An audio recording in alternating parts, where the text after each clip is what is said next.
বামরামের এই সাম্প্রতিক হতাশা, রাজ্যের কিচ্ছু করতে না পারা, মুখ্যমন্ত্রী মমতা বন্দ্যোপাধ্যায়, গোটা ভারতবর্ষ আজকে তাকিয়ে দেখছে যে মুখ্যমন্ত্রী বন্দ্যোপাধ্যায় তিনি যে কাজ করেছেন পশ্চিমবঙ্গে, তারপর তারা সেখানে গিয়ে আমাদের অক্সফোর্ডে গিয়ে সেখানে হামলা চালাচ্ছে। এদের কাজটাই হচ্ছে কোনো সভা চললে সেটাকে ভণ্ড বা পণ্ডুল করা, সভা চললে সেটাকে আক্রমণ করা।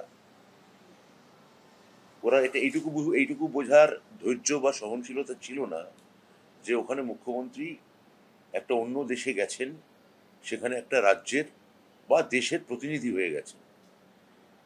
মুখ্যমন্ত্রী যথার্থ বলেছেন, ঠান্ডা মাথায় বলেছেন যে এটা ওই পলিটিক্যাল প্ল্যাটফর্ম নয়। বড় মুখ্যমন্ত্রী যেটা বলেছেন আমি সেটাই আবার পুনরাবৃত্তি করব, যে ওখানে থেকে কাগুজে ওই বিপ্লব না করে, শৌখিন ওইসব না করে ওদের পার্টি দেশে ফিরে এসে ওদের পার্টিকে স্ট্রেংথেন করতে, যাতে এবং কমিউনাল ফোর্সের বিরুদ্ধে লড়তে, যাতে সত্যিকারের একটা রাজনৈতিক অভিমুখ তৈরি হয়।